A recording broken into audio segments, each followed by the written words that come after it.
फिर गया। क्या परेशान हो रहा है यार ये। पहले क्लास चालू कर दो, बाकी सब बाद में। हाय, मेरी आवाज़ आ रही है भाई?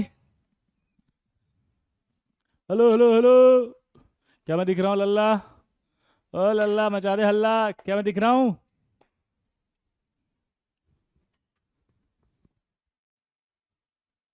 हम्म।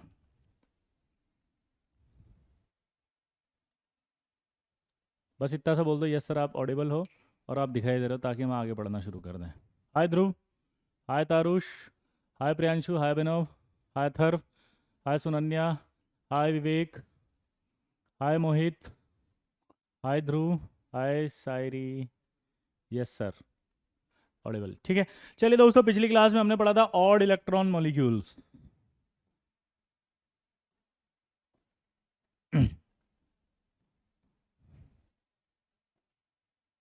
ऑड इलेक्ट्रॉन मॉलिक्यूल्स के अंदर हमने कुछ पढ़ाई की थी,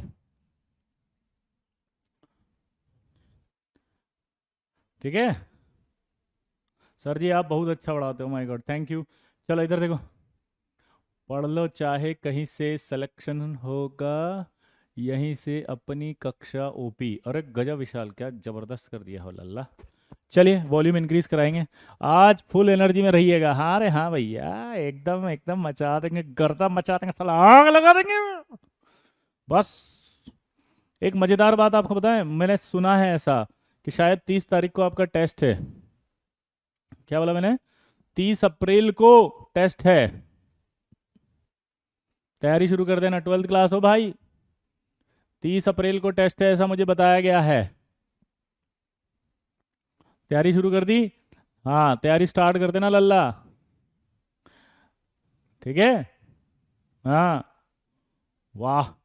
ओ ओ ओ ओ ओ ओ ओ ओ ओ ओ ओ ओ वेरी गुड, सब आ जाएगा। जहां तक पढ़ाया वहां तक आएगा, 12वीं क्लास का आएगा। दोबारा से बोलो। जहां तक पढ़ाया वहां तक आएगा, और सिर्फ 12वीं का आएगा, 11वीं का कुछ नहीं दूंगा। क्या बोला जल्दी बताओ।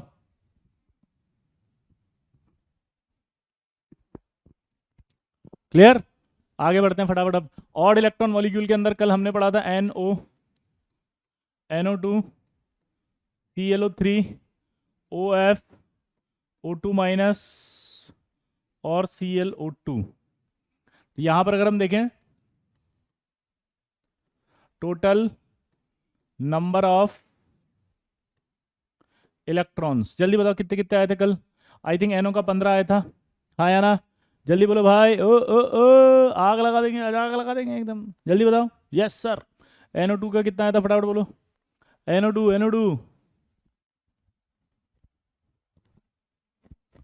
NO2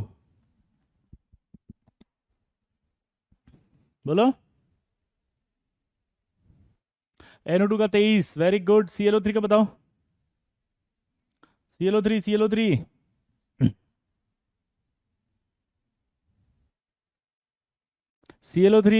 41, 17 और ये जल्दी जल्दी जल्दी लास्ट वाला 33। अब हमने कल एक बात बोली थी कि ऑड इलेक्ट्रॉन मॉलिक्यूल जितने भी होते हैं वो अपने आप को दो तरह से स्टेबलाइज करेंगे। एक एक वो करेंगे आपका क्या, जल्दी बोलो। NO2 जो होगा वो, सॉरी, ऑड इलेक्ट्रॉन मॉलिक्यूल जो होगा वो अपने आप को दो तरह से स्टेबलाइज करेंगे। एक कौन सा होगा जल्दी बताओ। एक आपका ऑड इलेक्ट्रॉन बॉन्ड बना करके सेटिस्फाइड कर लेंगे, और एक आपका डाइमर बना के। पक्का? तो यहां अगर अपन देखेंगे तो ये आपका NO है, ये आपका O2 है, और ये है, ये सारे के सारे क्या बनाते हैं? Odd electron bond. ये तीनों जो होंगे वो डाइमर बना करके सेटिस्फाइड होंगे। अब मैंने आपको कल भी बताया था, ये मत सोचना कि सर अगर इनके अलावा आ गया तो क्या होगा। ए भैया, इनके अलावा आ गया तो कुछ नहीं होगा, यही आएगा। क्या ये आपके द्वारा सही करा जाएगा? अगर ये सही कर दिया जाएगा तो आपका सिलेक्शन हो जाएगा। पक्का? समझे लल्ला? ए तेजस्वा, तुमको समझ में आ रहा है हमारा बात है? एक लड़का कल कमेंट कर दिया कि सर थोड़ा ध्यान दीजिए। हम बोले पक्का इधर ध्यान देंगे, तो इधर कौन देगा बे? अब बताओ, तुम इधर ध्यान देना चाहिए कि इधर ध्यान देना, तुम बताओ फटाफट से।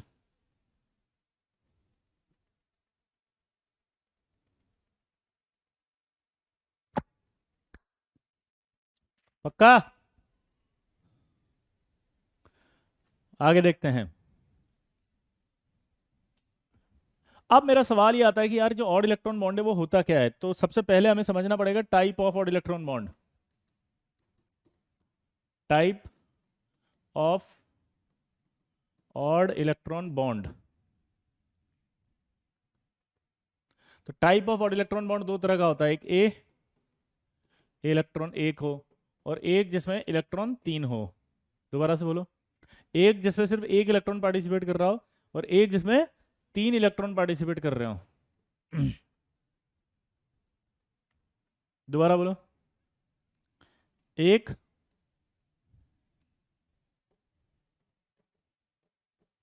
जिसमें एक पार्टिसिपेट कर रहा हो और एक जिसमें तीन पार्टिसिपेट कर रहे हैं, ठीक है। तो इस तरह के होंगे। अगला सवाल आता है कि ऑड इलेक्ट्रॉन बॉन्ड जो होता है वो is a type of sideways overlapping, is a type of sigma as well as pi. इसके एग्जाम्पल जो थे वो आपका H2+ था, NO2+ था, अगर याद हो तो। इसके एग्जाम्पल थे NO, O2- और ClO2। ये तीन थे, हाँ या ना? जल्दी बोलो, अरे बोल दो यार। चाय बड़ी मस्त है यार, कुछ भी गए भाई, पीने की इच्छा होने लग जाती है।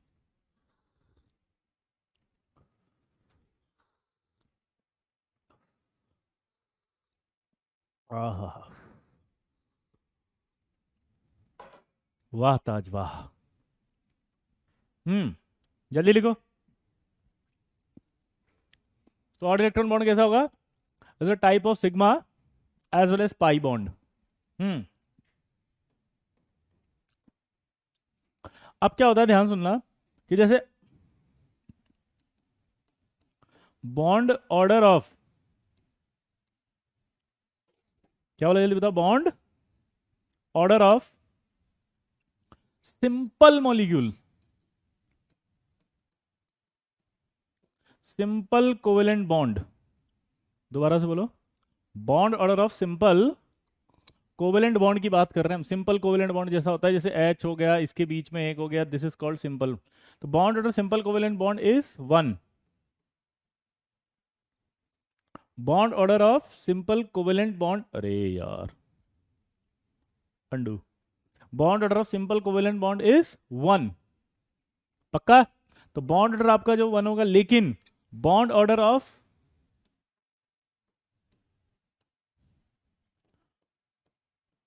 Odd electron bond is 0.5।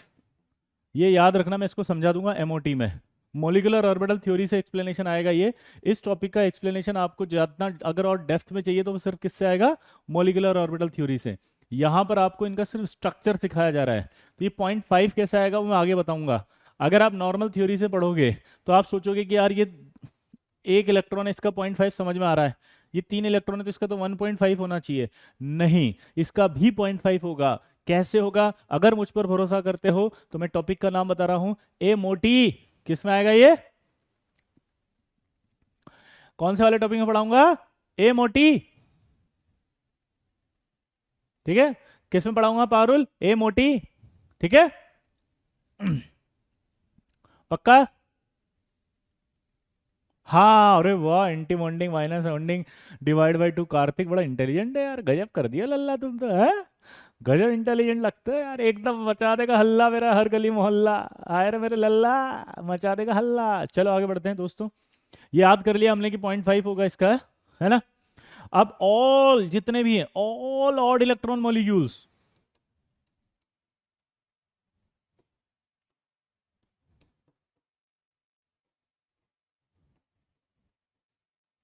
जितने भी होंगे सब पैरामैग्नेटिक होंगे, उसमें एक एक इलेक्ट्रॉन होगा। क्या बोले जल्दी बताओ, जितने भी होंगे वो सारे के सारे क्या होंगे? पैरामैग्नेटिक। नहीं आने आपको नहीं करनी, वो तो जो अभी 2023 देंगे उनके लिए बनाया है स्पेशल क्लास।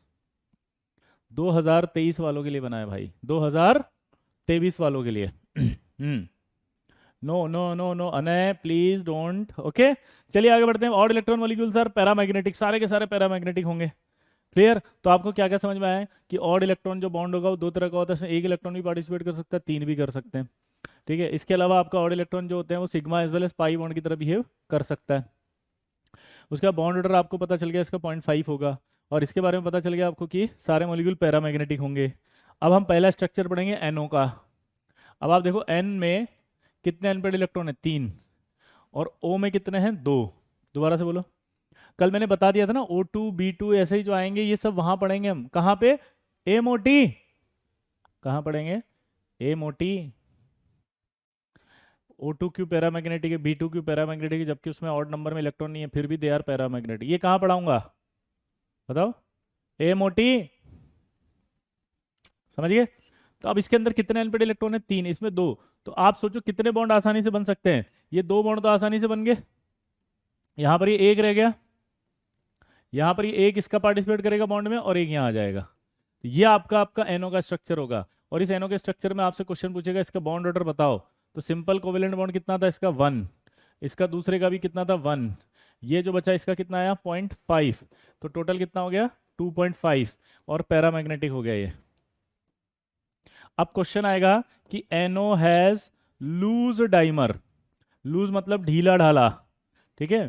तो लूज डाइमर वाई, तो आप रीजन देंगे because of odd electron bond.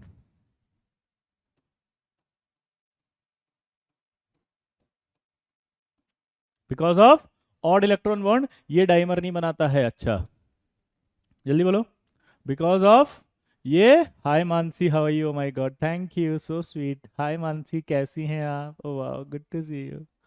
ये आपका क्या दिख रहा है, NO has loose dimer, why, because of odd electron bond. क्या बोला जल्दी बताओ, ऑड इलेक्ट्रॉन बॉन्ड की वजह से, क्योंकि वो बॉन्ड में चला गया, उसका इलेक्ट्रॉन अब डाइमर नहीं बनेगा। लेकिन अगर NO2 की बात कर ले लल्ला, तो ये NO2 कैसे बनेगा, देखो जरा। ये N है, O है, O है। N के पास नॉर्मली 3 बॉन्ड बनाने की क्षमता है, 2 तो यहाँ बना देगा, 1 यहाँ बना देगा। तो इसके पास एक और इलेक्ट्रॉन बचेगा, यहाँ भी एक बचेगा। मेरे हिसाब से तो ये दोनों मिलने चाहिए थ्योरेटिकली, और ये बनाना देना चाहिए था इसको। लेकिन प्रॉब्लम क्या हुई बोला बोलो, ये आपके N बन गया, OON बन गया, ये डबल बॉन्ड हो गया, डबल बॉन्ड हो गया। तो ये आपके पास बनना चाहिए। लेकिन जब इस N2O4 के स्ट्रक्चर की स्टडी की गई, तो पता क्या पाया, स्ट्रक्चर करने पर स्टडी में ये पाया गया कि इसमें OO बॉन्ड नहीं होता कभी भी। OO बॉन्ड नहीं होता। और आपको पता है ये OO बॉन्ड होने का मतलब परॉक्सी कंपाउंड हो जाता। तो ये परॉक्सी कंपाउंड नहीं होता कभी भी। दोबारा बोलो, परॉक्सी बॉन्ड नहीं होता। बेटा देवांश, यही तो पढ़ा रहे हैं कि 3 इलेक्ट्रॉन वाले बॉन्ड भी बन सकते हैं। इसीलिए मैंने कहा कि इनके एक्सप्लेनेशन एमओटी में आएंगे, क्योंकि अभी तक हमारे दिमाग में वीबीटी भरी थी जिसमें 2 इलेक्ट्रॉन वाला बॉन्ड बनता है। हाँ या ना देवेश, यही बता रहे हैं हम। क्या बता रहे देवेश,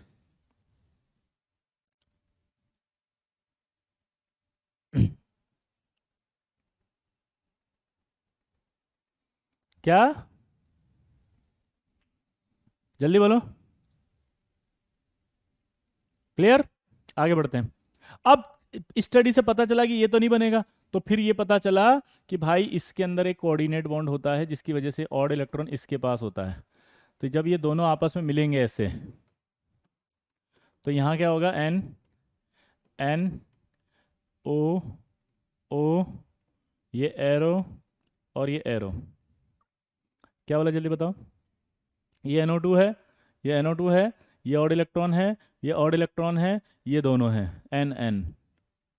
क्लियर।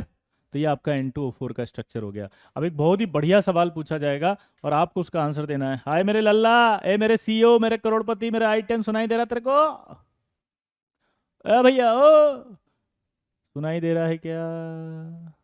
अबे जिंदा हो क्या, कम से कम ये तो बोल दो यस जिंदा हूं मैं IIT के लिए।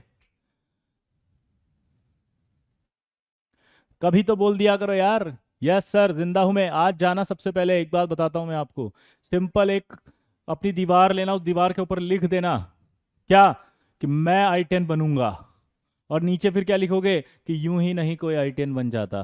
ठीक है, क्या बोला जल्दी बताओ।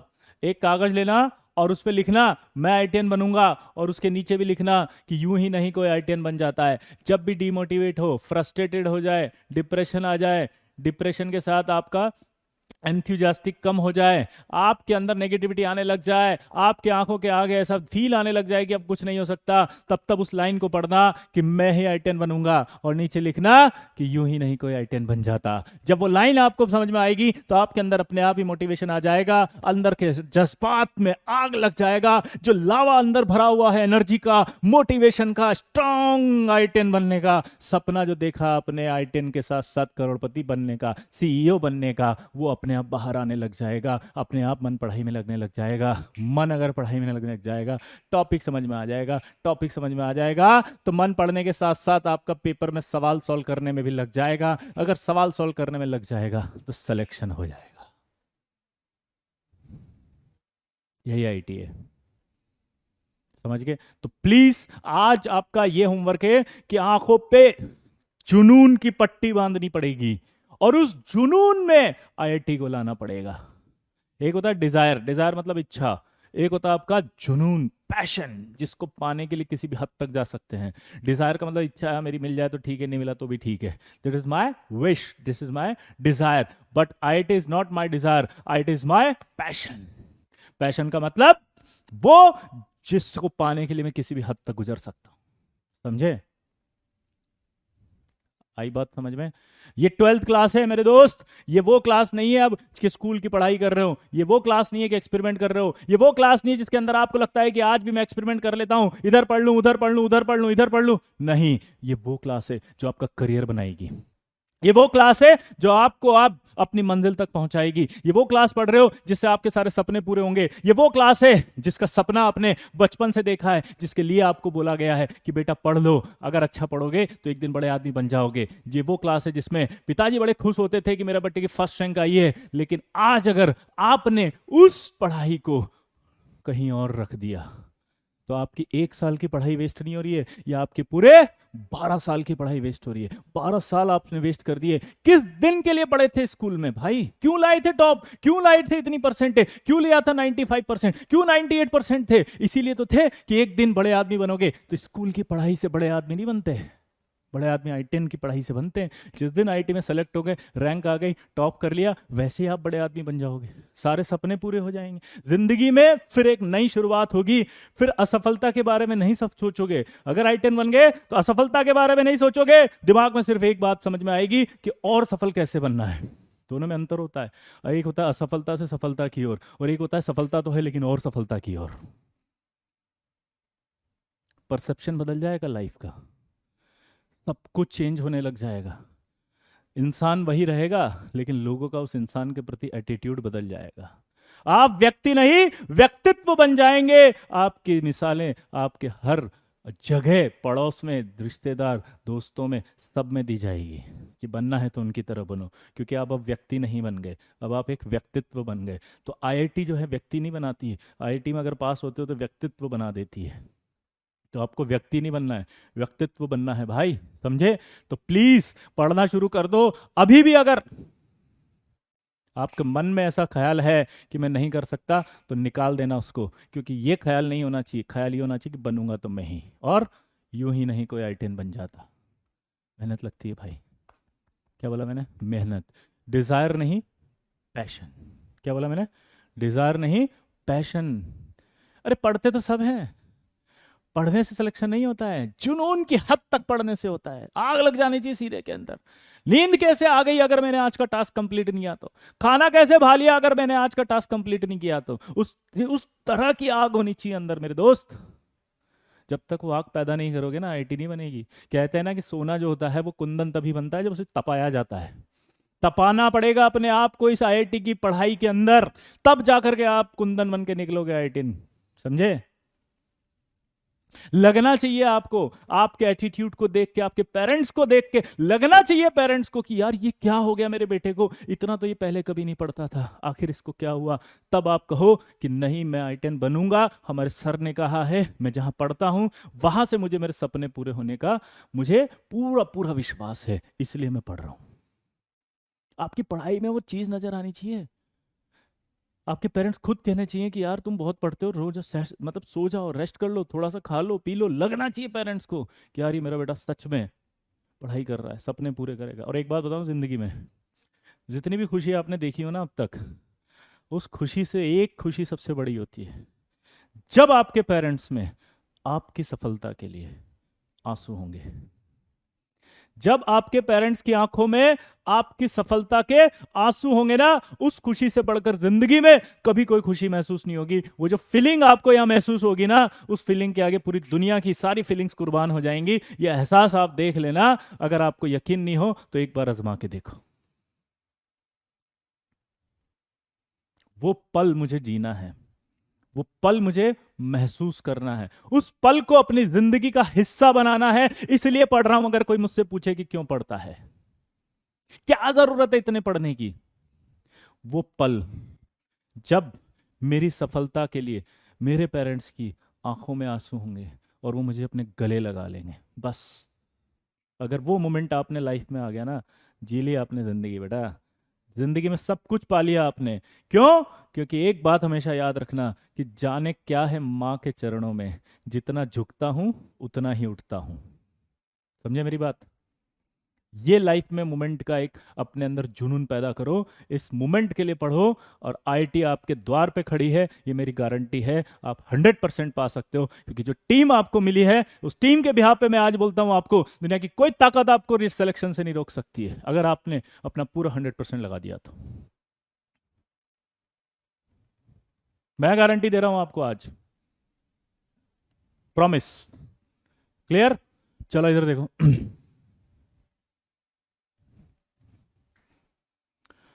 एक सवाल आपसे बहुत अच्छा पूछेगा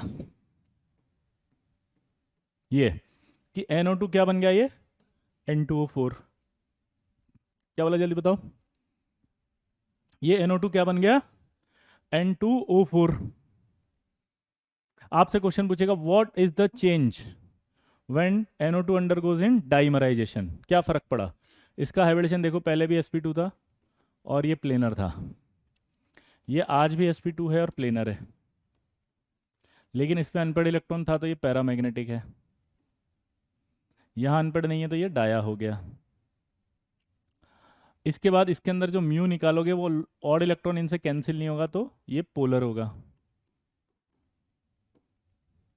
और यहां म्यू जो होगा वो जीरो होगा तो ये नॉन पोलर होगा। तो अगर आपसे क्वेश्चन पूछ रहा है वो क्या चेंज हो रहा है, तो आप बता सकते हो हाइब्रिडेशन में तो कोई चेंज नहीं हो रहा जब ये डाइमर बना रहा है तो। प्लेनरिटी चेंज नहीं हो रही क्योंकि दोनों प्लेनर है। Paramagnetic, yes, magnetic behaviour change हो रहा है क्योंकि ये दोनों मैग्नेटिक पैरा से क्या हो गया, डाया। और इसके अंदर पोलरिटी चेंज हो रही है क्योंकि पोलर से क्या हो गया, ये नॉन पोलर। तो दो पॉसिबिलिटी चेंज हो रही है और दो पॉसिबिलिटी सेम रह रही है। हाँ या ना? ये sp2 11th में बताया था कैसे आएगा भाई, है ना? 11th में बताएंगे ऑड इलेक्ट्रॉन का हाइब्रिडेशन कैसे निकालते हैं। This is called odd electron molecule, उनका हाइब्रिडेशन 11th में आता है। पक्का? चलिए दोस्तों, बात करते हैं अगला NO2 के बाद ClO3। ये भी डाइमर बनाती है, तो इसमें तो कोई प्रॉब्लम ही नहीं है, क्योंकि ये ऑड इलेक्ट्रॉन आ गया, ये Cl आ गया, ये ऑड इलेक्ट्रॉन आ गया। अब ये दोनों मिल जाएंगे अगर, तो ये ऐसे बना देंगे।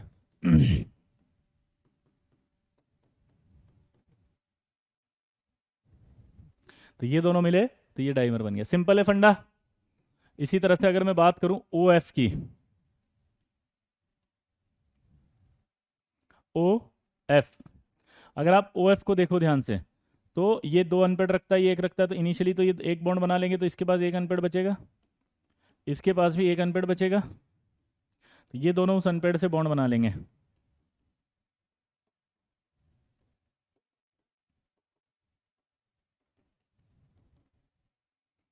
इसको ओपन बुक लाइक स्ट्रक्चर कहते हैं।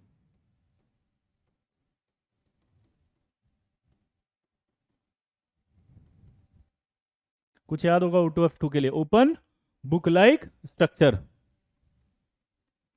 क्लियर? तो ये O2F2 भी डाइमर बना लेगा। अब कौन बचा? O2 minus. इसका जो नाम होता है वो होता है सुपर ऑक्साइड। आप वापस से देखो, ये O है और ये O है, इसके पास कितने अनपेड इलेक्ट्रॉन है? दो। इसके पास भी कितने अनपेड इलेक्ट्रॉन है? दो। तो अब आप सोच के देखो क्या हुआ। हम्म, बोलो।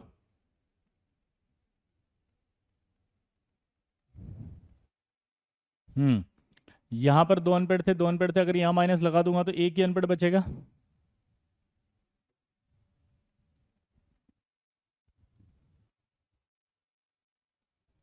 सिंपल। तो एक बॉन्ड तो इजी गोइंग बन गया, ये हट गया। अब यहाँ से हटा दिया ये, तो ये एक ऑड इलेक्ट्रॉन हो गया, एक बच गया ये, तो ये ऑड इलेक्ट्रॉन देगा अपना, ये लोन पेयर देगा, तो ये बन गया। इसका बॉन्ड ऑर्डर निकालो कितना आएगा, इसका सिंपल का तो 1 और उस ऑड इलेक्ट्रॉन का 1.5 बन जाएगा ये।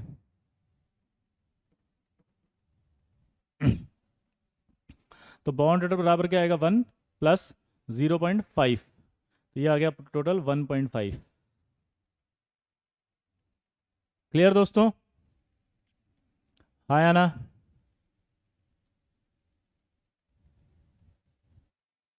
आगे बढ़ते हैं। अब आएगा आपका ClO2। ClO2 की बात कर लो।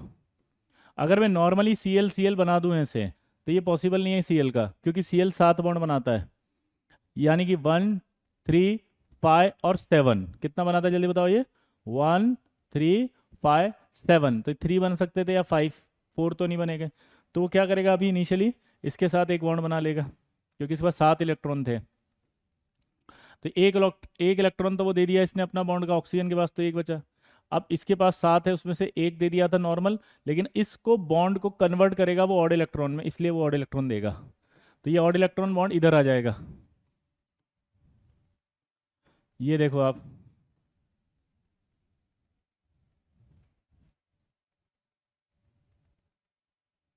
तो यहाँ अगर अपन देखेंगे तो ये, और ये तो आ ही गया था, ये वापस वही आ गया। ठीक है, तो इस तरह से आएगा। तो इसका मतलब इनके दोनों Cl बॉन्ड जो हैं वो एक जैसे होंगे। बॉन्ड ऑर्डर होता है, BO मतलब बॉन्ड ऑर्डर। 1 मिनट में सब बता दूंगा अभी, है ना। तो मुझे ये बताओ, अगर मैं बॉन्ड ऑर्डर निकालूंगा तो इन दोनों का मिला जुला रूप आएगा कि नहीं आएगा?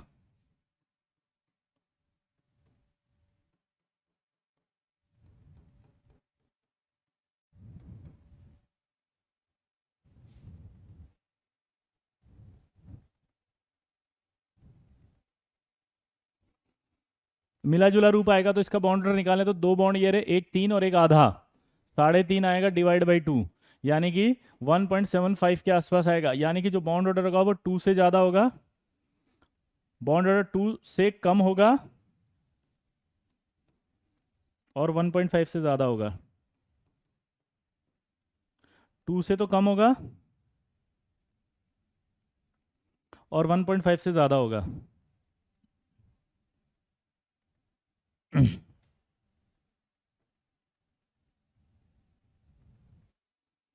2 से कम और 1.5 से ज़्यादा, पक्का?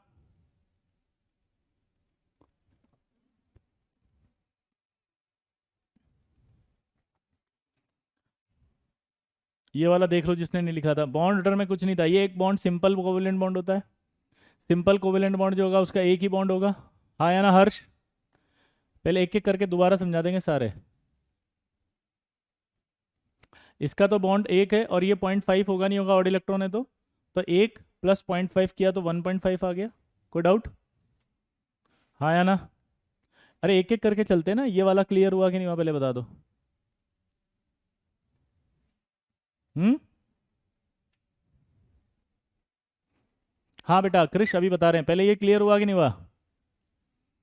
अब इधर आओ, इसमें 2 से तो ज़्यादा होगा या कम, ठीक है, और 1.5 से ज़्यादा होगा, ठीक है। अभी क्लियर है साइन?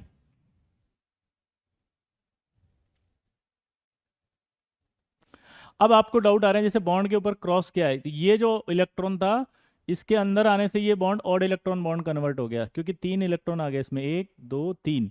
तो ये जो मैं एरो लगा रहा हूँ ना, दिस इज ये, कि ये इलेक्ट्रॉन जाएगा इस बॉन्ड फॉर्मेशन में। ये जो मैंने एरो लगाया ये जाएगा क्रॉस वाला, समझ रहे हो? This is odd electron bond. तो ये ऑड इलेक्ट्रॉन बॉन्ड किस में प्रेजेंट था? तो आपसे क्वेश्चन पूछेगा वो ऑड इलेक्ट्रॉन ऑफ ClO2 किस में प्रेजेंट था, ये बताओ। प्रेजेंट इन 3D ऑर्बिटल, क्योंकि P में तो हो ही नहीं सकता, वो D में ही जाएगा। तो odd electron of ClO2 bond ClO2 present in 3D orbital. Clear दोस्तों? 0.5 कैसे आया? अभी थोड़ी देर पहले तो लिखा था ना अपन ने कि भाई बॉन्ड ऑर्डर जो होता है ऑड इलेक्ट्रॉन का वो 0.5 होगा। तो अपन को इन दोनों का मिला जुला रूप है ना, वो उसमें निकालना है बॉन्ड ऑर्डर। तो एक दोबारा से देखना, एक बॉन्ड ये रहा तो एक, दो बॉन्ड ये रहा तो दो, तीन बॉन्ड ये रहा तो तीन, और ये वाला जो होगा वो आधा आधा मतलब 0.5 ही तो आएगा ये वाला क्या आएगा? 0.5। ये वाला क्या आएगा? 0.5। तो टोटल कितना हुआ? 2, 3, 3.5, और ये दो स्ट्रक्चर आ रही है तो 3.5/2 आएगा ना इसमें एवरेज। तो एवरेज 1.75 आएगा। और आप ये बोल सकते हो कि नोट करके कि जो ClO बॉन्ड है, क्या बोला मैंने? ClO बॉन्ड लेंथ आइडेंटिकल,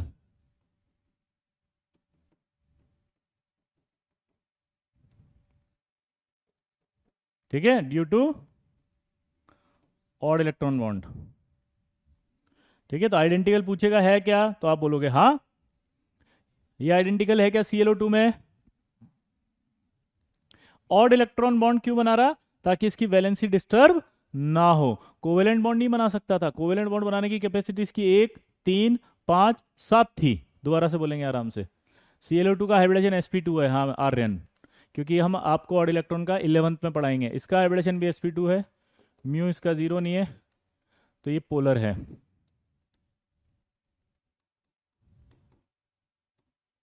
और ये sp2 है तो ये प्लेनर है।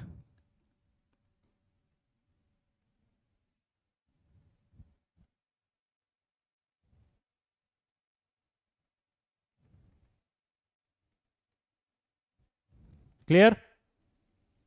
आई होप अब आप समझ में आ गया होगा।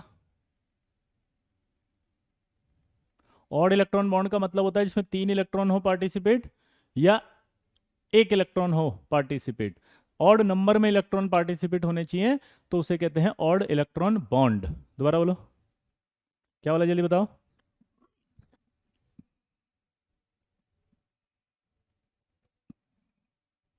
बोलो।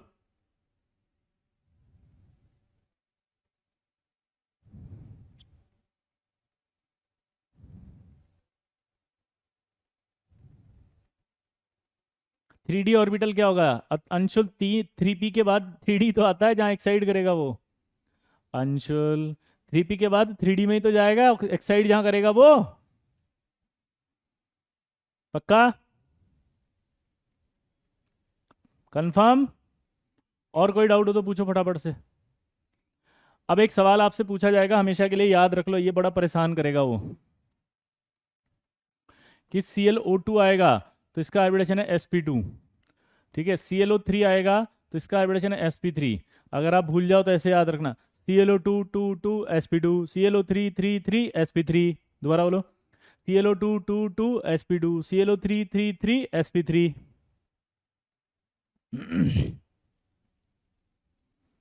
क्या होगा जल्दी बताओ? ClO2 2 2 sp2। ठीक है ना? अब इसमें जो ऑड इलेक्ट्रॉन है वो कहाँ है? वो आएगा 3D ऑर्बिटल में। पर इसमें जो ऑड इलेक्ट्रॉन है वो कहाँ रहेगा? हाइब्रिड में। Odd electron present in sp3 hybrid orbital.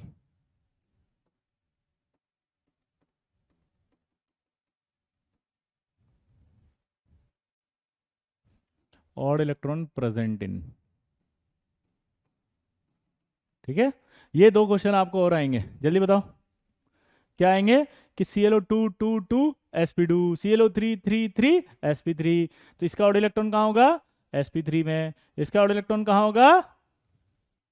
3D orbital, क्योंकि वो बॉन्ड में पार्टिसिपेट कर रहा है। तो हाइब्रिड नहीं हो सकता वो, क्योंकि हाइब्रिड से सिग्मा बनते हैं। तो वो तो पाई बना रहा था, यहाँ सिग्मा बना था क्योंकि ये डाइमर में जा रहा था।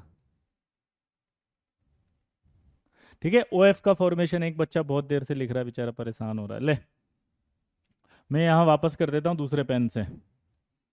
OF की बात करते हैं हम। तो यार O और F में कितने अनपेड इलेक्ट्रॉन होते हैं? यहाँ दो थे, यहाँ एक था, बॉन्ड बना लिया तो ऑक्सीजन के पास एक ही तो अनपेड बचा। यहाँ O था, यहाँ F था, तो यहाँ एक ही तो बचा। तो यार अब ये दोनों नहीं मिलेंगे क्या? अब ये दोनों मिलते हैं, ऑक्सीजन के बाद 6 इलेक्ट्रॉन होते हैं, तो लोन पेयर बच गए ना ये।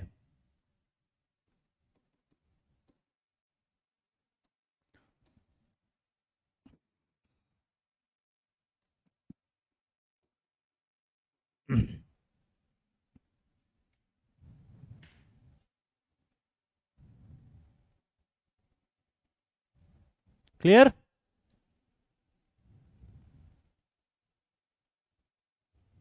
आगे बढ़े। ये आपका खत्म हो गया ऑड इलेक्ट्रॉन बॉन्ड। अब हम अगला टॉपिक बहुत इंपॉर्टेंट है भाई। अगला टॉपिक है आयनिक बॉन्ड, या उससे पहले अपन पढ़ते हैं हाइड्रोलिसिस।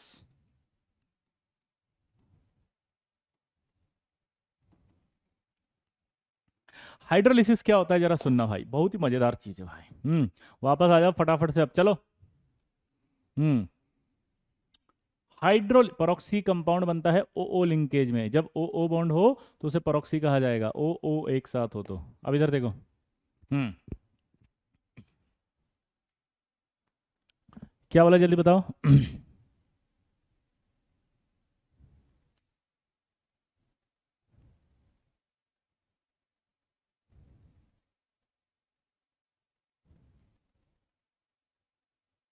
मेरी तरफ देखो। हाइड्रोलिसिस में पता है क्या होता है? वाटर आएगा, लोन पेयर लाएगा, ये लोन पेयर वैकेंट ऑर्बिटल में दे जाएगा, और हाइड्रोलिसिस हो जाएगा। दोबारा बोलो।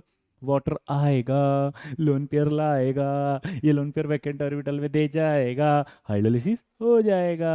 दोबारा बोलो। लोन पेयर आएगा, बोलो वाटर आएगा, लोन पेयर लाएगा, और वैकेंट ऑर्बिटल में दे जाएगा, हाइड्रोलिसिस हो जाएगा। क्लियर? क्या बोला दोबारा मैंने? हाइड्रोलिसिस में क्या होता है? वाटर आएगा, लोन पेयर लाएगा, ये लोन पेयर वैकेंट ऑर्बिटल में दे जाएगा, और हाइड्रोलिसिस हो जाएगा। ये पर कभी सोचा वाटर क्यों आएगा? क्योंकि उसे कोई बुलाएगा। वाटर तभी तो आएगा जब उसे कोई बुलाएगा। वाटर बोलो। वाटर तभी तो आएगा जब उसे कोई बुलाएगा। मेरी बात समझ में आई कुछ? अब इधर ध्यान देना बहुत प्यार से, चुपचाप।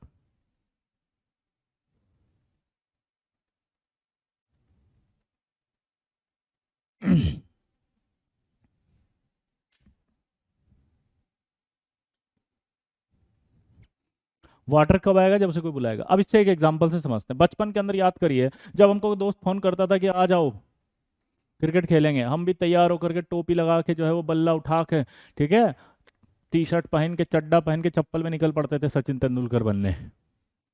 पक्का?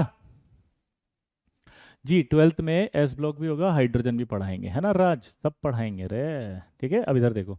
तो यहाँ पर क्या हो रहा था कि आप जब जाते थे तो जाने पर क्या होता था, अगर सपोज वो आप गए जिस दोस्त ने बुलाया उसके पास, और जैसे आप गए,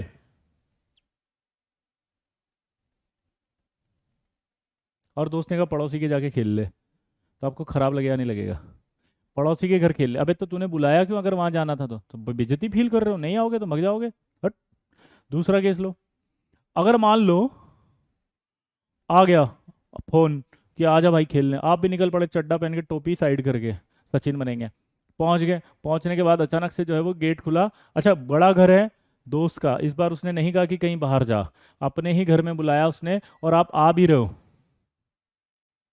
बढ़िया है एकदम, घर बड़ा सा है, उसने नहीं कहा कि घर, लेकिन जैसी घंटी बजी, और जैसी घंटी बजी, घंटी बजती सामने कौन? बाबूजी। बाबूजी का क्या हुआ? अंकल वो खेलने आया था।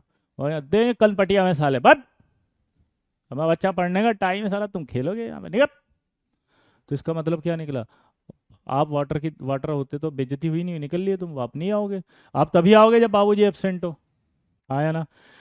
ठीक है, तो अब कंडीशन क्या हुई समझना, कि जिसने बुलाया उसी के पास अगर जगह थी तभी वो आएगा। दूसरी बात, अगर बाबूजी हैं तो वो नहीं होने चाहिए, एब्सेंट होने चाहिए घर पे, तभी वो आएगा। तो इसी को कंडीशन ऑफ हाइड्रोलिसिस कहते हैं। This is called condition of hydrolysis.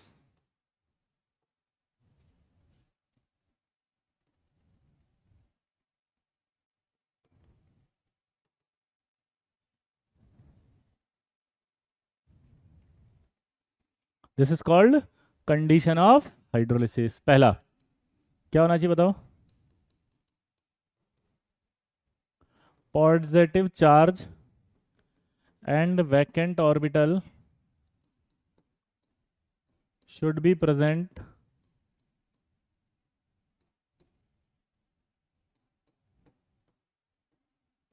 on same atom.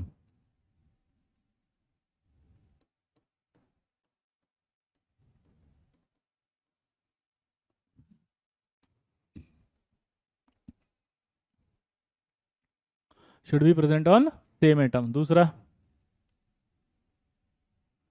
Steric crowding minimise होना चाहिए।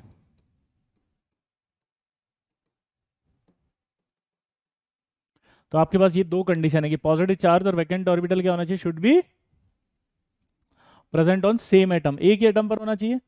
और दूसरा कंडीशन क्या है? Steric crowding minimize. Steric crowding सिर्फ एक जगह लगाएंगे हम, SF6। दोबारा बोलना, स्टेरिक क्राउडिंग कहाँ लगाएंगे? सिर्फ SF6 में, बाकी कहीं नहीं लगानी है आपको। दोबारा बोलो, स्टेरिक क्राउडिंग जो है वो कहाँ लगाएंगे? SF6, तो कहीं नहीं लगाना बाकी, तो एक ही कंडीशन से चलेंगे। अब आपसे एक सवाल पूछा उसने कि CCl4 का हाइड्रोलिसिस कराओ, तो मैंने क्या करा? CCl4 को ऐसे खोल दिया। अब मैंने क्या देखा यार, CCl4 में 4 Cl है, इलेक्ट्रोनेगेटिविटी किसकी ज़्यादा बताओ? Cl की। तो Cl अपनी और इलेक्ट्रॉन को खींचना शुरू कर दिया। जब उसने खींचना शुरू कर दिया तो यहाँ क्या आ गया? प्लस। तो C पर क्या आ जाएगा? प्लस। सप्तांशु, अगर आप पूरा डिटेल में लिखेंगे कि आपको क्या इशू आ रहा है तो मैं आपको डाउट क्लियर कर दूंगा, है ना? ऐसे ऐसे हवा में नहीं लिखते हैं, ठीक है? आपको लिखना चाहिए सर प्लीज एक्सप्लेन दिस, क्योंकि अभी तो टॉपिक ही स्टार्ट नहीं हुआ, है ना? हाँ, अभी समझाएंगे अब आपको। अब सबसे पहले यहाँ पर ये समझना है कि जैसे आपसे क्वेश्चन पूछेगा CCl4 का हाइड्रोलिसिस होगा नहीं होगा, सप्तांशु, तो CCl4 का हाइड्रोलिसिस होगा कि नहीं होगा? तो इसका कंडीशन आपको पता होना चाहिए कि एक ही एटम हो जिस पर वैकेंट ऑर्बिटल और पॉजिटिव चार्ज हो, तभी तो वाटर आएगा। अभी आप स्टेरिक क्राउडिंग को भूल जाओ, बाद में आएगा सब। स्टेरिक रिपल्शन अलग होता है, उससे मॉलिक्यूल धक्का देता है, एंगल बढ़ता है। हम कह रहे हैं स्टेरिक क्राउडिंग। मैंने उस दिन क्राउडिंग भी बताई थी कि अगर मान लो आपके पास एक बेंच पे 5 जने बैठे हैं और आपने छठे को बिठा दिया तो धक्का पड़ेगा आपस में और गिर जाओगे। तो यही कह रहा है, वो स्टेरिक क्राउडिंग मिनिमम होनी चाहिए, तभी तो उसको आने देगा वो, नहीं तो जगह ही नहीं होगी तो वो क्यों आएगा? यहाँ पे जगह ही नहीं है, मना कर देंगे हम। स्टेरिक क्राउडिंग,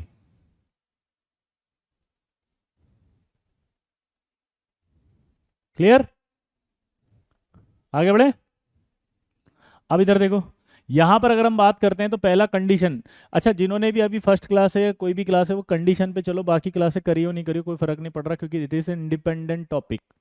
हाइड्रोलिसिस एक इंडिपेंडेंट टॉपिक है। उसके बाद एक और टॉपिक आएगा आयनिक बॉन्ड, वो भी इंडिपेंडेंट टॉपिक है, उसका इससे भी कोई लेना देना नहीं है। फिर आएगा MOT, उसका किसी से लेना देना नहीं है। तो इंडिपेंडेंट टॉपिक्स हैं, तो इसलिए ऐसा मत सोचो कुछ भी। क्या बोला जल्दी बताओ? ऐसा मत सोचो कि समझ में नहीं आएगा। अब मुझे बताओ कि ये CCl4 जो दिख रहा है, CCl4 के अंदर ये जो कार्बन है इस पर पॉजिटिव चार्ज है, हाँ, लेकिन इस कार्बन पर वैकेंट ऑर्बिटल नहीं होता। जल्दी बोलो, बोलो, इस पर कोई वैकेंट ऑर्बिटल नहीं है। अगर इस पर कोई वैकेंट ऑर्बिटल नहीं है, बोलो, जितने भी नए बच्चे हैं, जैसे शिव कह रहा है कि मैं आज जुड़ा हूं, तो आप इसी टॉपिक से कंटिन्यू करें, because it is new topic, इसका किसी से कोई लेना देना नहीं। अब जो चलेगा वो नया चलेगा बस। अब मुझे बताओ फटाफट से, नो हाइड्रोलिसिस आएगा यहाँ, पूछो क्यों? बिकॉज ऑफ एब्सेंस ऑफ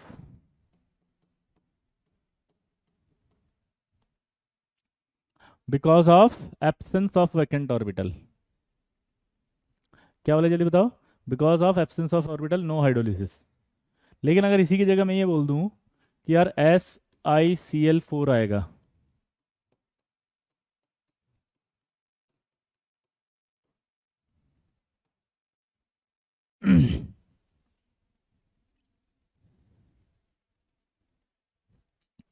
बोलो, तो यहाँ पर Cl अपनी ओर इलेक्ट्रॉन खींचेगा, ये अपनी ओर खींचेगा, ये अपनी ओर खींचेगा, ये अपनी ओर खींचेगा, और यहाँ क्या आएगा? ये प्लस प्लस प्लस और ये प्लस। तो यहाँ कितने आ गए? ये 4 प्लस। क्या इस पर वैकेंट डी ऑर्बिटल है क्या? दोबारा से बोलो। हम्म, क्या इस पर वैकेंट डी ऑर्बिटल है क्या? क्या इस पर वैकेंट डी ऑर्बिटल है क्या? हाँ, थर्ड पीरियड का है। थर्ड पीरियड का जब भी होता है वैकेंट ऑर्बिटल होगा, तो इसका मतलब ये वाटर इस पर अटैक करेगा। ये वाटर इस पर अटैक कर दिया। जब अटैक करेगा तो 4 बॉन्ड थे, अब 5 बॉन्ड बन गए।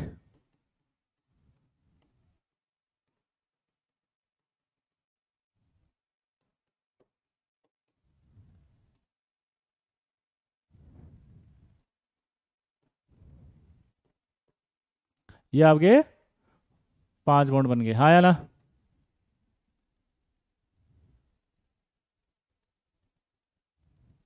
अब इस 5 बॉन्ड वाली स्टेट को कहते हैं ट्रांजिशन स्टेट। क्या कहते हैं? Transition state. क्लियर? अब इसको एक और बार समझेंगे हम। पहले ट्रांजिशन स्टेट को समझते हैं। जब आप ऑर्गेनिक पढ़ेंगे तो आपके पास दो तरह की रिएक्शन पढ़ाई जाएगी, एक SN1 और एक SN2। दोबारा से बोलो। वैकेंट ऑर्बिटल कैसे चेक करते हैं पारुल? जितने भी third period, fourth period, fifth period होते हैं ना, उन सब में वैकेंट ऑर्बिटल होता है डी। जैसे अगर मैं आपको बोलूँ सिलिकन, अगर मैं कॉन्फ़िगरेशन लिखूंगा बेटा पारुल, तो मैं 1s2 2s2 2p6 3s2 लिखूंगा, फिर मैं 3p2 लिखूंगा, और ये 3d खाली पड़ा हुआ है उसके अंदर। तो अगर कभी भी थर्ड पीरियड हो, फोर्थ पीरियड हो, फिफ्थ पीरियड हो, सिक्स पीरियड हो, तो उन सब में वैकेंट ऑर्बिटल खाली है। अब जरा देखो, कार्बन था, उस कार्बन में नहीं था, क्योंकि आप जब कॉन्फ़िगरेशन लिखोगे तो ये रहेगा। और यहाँ जब आप इलेक्ट्रॉन इसको एक्साइट कर दोगे तो इसके अंदर इलेक्ट्रॉन आ गया, भर गया ये। अब तो कौन सा शेल आएगा? 3s। तो अगला शेल हो गया ना, अगला शेल को खाली नहीं बोलते हैं, उसी के अंदर होना चाहिए। जैसे ये डी, उसी के अंदर होना चाहिए 3। तो इसका मतलब क्या निकला बेटा पारुल? आपको समझ में आया बेटा? क्या समझ में आया? कि जब भी सर थर्ड पीरियड का कोई एलिमेंट लिखेंगे उसमें डी ऑर्बिटल हमेशा खाली होगा, है ना? फोर्थ पीरियड लिखेंगे तो भी खाली, फिफ्थ पीरियड लिखेंगे तो भी खाली, सिक्स लिखेंगे तो भी खाली होगा। ठीक है पारुल? वाओ।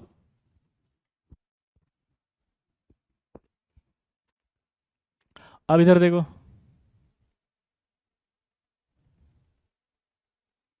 अब SN1 का मतलब होता है ऐसी रिएक्शन जो यूनिमोलिकुलर सब्स्टिट्यूशन रिएक्शन है। ये जो होती है वो बाई मोलिकुलर सब्स्टिट्यूशन रिएक्शन होती है। दोबारा बोलो। ये होती है यूनिमोलिकुलर सब्स्टिट्यूशन, ये होती है बाई मोलिकुलर सब्स्टिट्यूशन। दोबारा से बोलना। ये होती है यूनिमोलिकुलर, ये होती है बाई मोलिकुलर सब्स्टिट्यूशन रिएक्शन। अब अगर इसकी बात करें तो ये क्या होगा?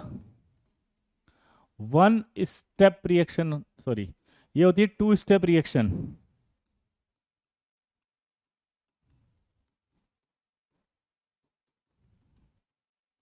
टू स्टेप रिएक्शन में पहले क्या होता है, जैसे मान लीजिए ए बी है, तो ये टूटेगा पहले ए प्लस बी माइनस में, यानी कि एटायन आयन में, और फिर ई ए प्लस पर जो आपका लुईस बेस है या लोन पेयर जिसके पास है वो अटैक करेगा ऐसे। ठीक है?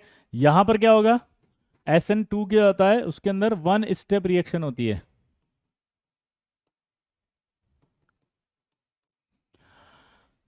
टू स्टेप रिएक्शन होती है ये वाली, इसमें कैटायन और एनायन बनते हैं।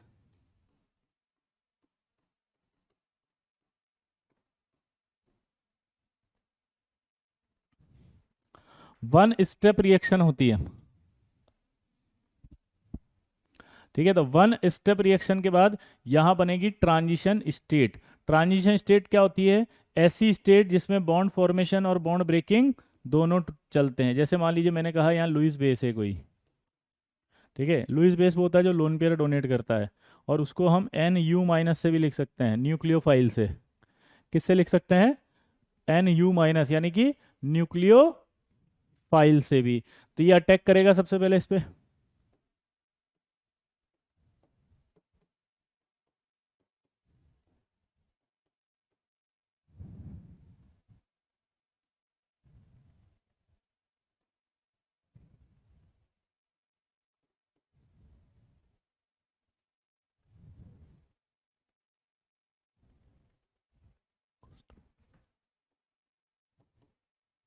इस ट्रांजिशन स्टेट में क्या खास बात है पता है?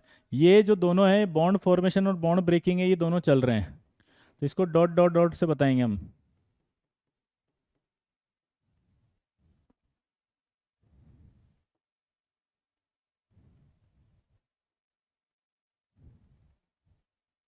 ये क्या बोले जल्दी बताओ। ये एक्स, ये एक्स, एक्स और एक्स, तो यहाँ पर क्या होगा, ये आपका किससे जाएगा, न्यूक्लियोफाइल है, और ये आपका जो पहले से बॉन्ड था, इसको ट्रांजिशन स्टेट कहते हैं। ट्रांजिशन स्टेट के अंदर क्या होगा, जो बॉन्ड फॉर्मेशन और बॉन्ड ब्रेकिंग दोनों स्टेट एक साथ होती है, फिर ये टूट जाएगा, एन यू ऐसा का ऐसा जुड़ जाएगा, ये एक्स प्लस यहाँ पर एक्स माइनस बाहर निकल गया। तो हम जितना भी हाइड्रोलिसिस पढ़ेंगे वो SN2 से पढ़ेंगे। SN2 से जो पढ़ेंगे वो SN2 वाला हमेशा ही हाइड्रोलिसिस होगा, और हाइड्रोलिसिस होगा तो उसमें हमेशा कौन सी मैकेनिज्म आएगी, ट्रांजिशन स्टेट वाली। ट्रांजिशन स्टेट जो बनेगी वो ट्रांजिशन स्टेट हमेशा आपकी क्या रहेगी, बॉन्ड ब्रेकिंग और बॉन्ड फॉर्मेशन वाली। अब यहां पर आप देखो क्या हुआ, सबसे पहले ये sp3 था, टेट्राहेड्रल था, अटैक करा, 5 बॉन्ड बने। ये जो 5 बॉन्ड बने इसमें से ये यहाँ आ रहा है, ये बॉन्ड ब्रेकिंग और बॉन्ड निकल रहा है। कोऑर्डिनेट बॉन्ड से बनेगा बॉन्ड, क्योंकि लोन पेयर डोनेट कर रहा था। अब कोऑर्डिनेट बॉन्ड को हटा करके आप उसमें प्लस और माइनस भी लिख सकते हो। कोऑर्डिनेट बॉन्ड जो है उसको हटा करके प्लस और माइनस भी लिख सकते हो। क्लियर। तो ये कोऑर्डिनेट बॉन्ड को हटा के प्लस माइनस लिख दिया। अब इस ट्रांजिशन स्टेट का एक कॉन्सेप्ट है, जो बॉन्ड रहे, हाँ न्यूक्लियोफिलिक और लुईस बेस सेम होते हैं। Very good, you are so intelligent. Transition state Ishita ऐसी स्टेट होती है जिसपे वाटर अटैक करके जो बन रही है स्टेट, बस 4 बॉन्ड की जगह जो 5 बॉन्ड बने ना, उसको ट्रांजिशन स्टेट कह रहे हैं। ठीक है बेटा। और इस ट्रांजिशन स्टेट में से एक बॉन्ड हमेशा याद रखना कॉन्सेप्ट, स्ट्रॉन्ग बॉन्ड रहेगा और वीक बॉन्ड टूट जाएगा। दोबारा से बोलो। लक्ष्य, यू आर सो इंटेलिजेंट, है ना, वेरी गुड। स्ट्रॉन्ग बॉन्ड रहेगा और वीक टूट जाएगा। दोबारा बोलो। स्ट्रॉन्ग बॉन्ड रहेगा और वीक बॉन्ड टूट जाएगा।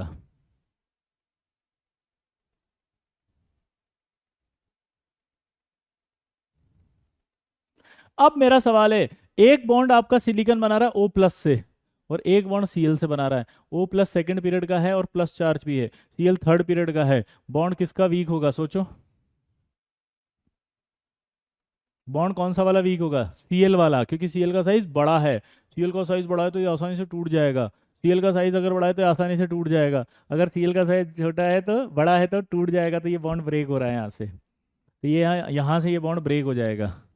ठीक है। और ये बॉन्ड ब्रेक होने के बाद जो वो ऐसा ही Cl बाहर निकलेगा यहाँ से, ये ऑक्सीजन पर प्लस चार्ज है तो ये भी बाहर आ जाएगा। तो ये आपका क्या बच जाएगा यहाँ पे, Cl, Cl, OH और ये Cl, और प्लस आपका जो बन जाएगा वो HCl।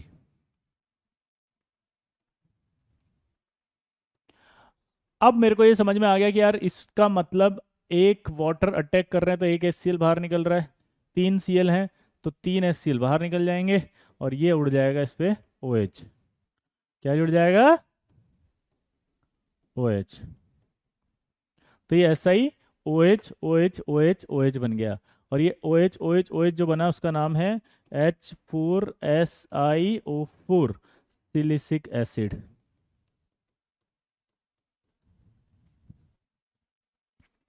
क्या बन जाएगा इसका नाम, सिलिसिक एसिड।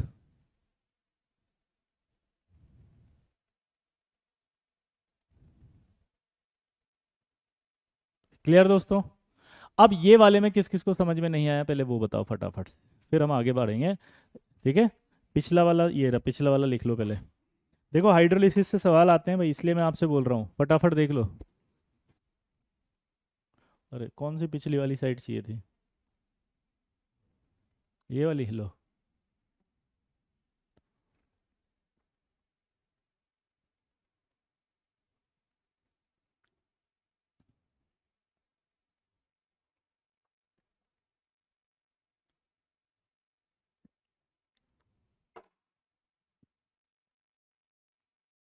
कोई सा भी सीएल निकल सकता है, लेकिन जनरली जहां पर आपका अटैक करता है ना न्यूक्लियोफाइल, उसके अपोजिट वाला बाहर निकलता है। दोबारा बोलो, उसके अपोजिट वाला बाहर निकलता है। दीपक, अगर आपको पता हो तो आपको पता है कि वाटर का जो ऑक्सीजन है वो मोर इलेक्ट्रोनेगेटिव है, और हमें पता है कि जो मोर इलेक्ट्रोनेगेटिव होते हैं,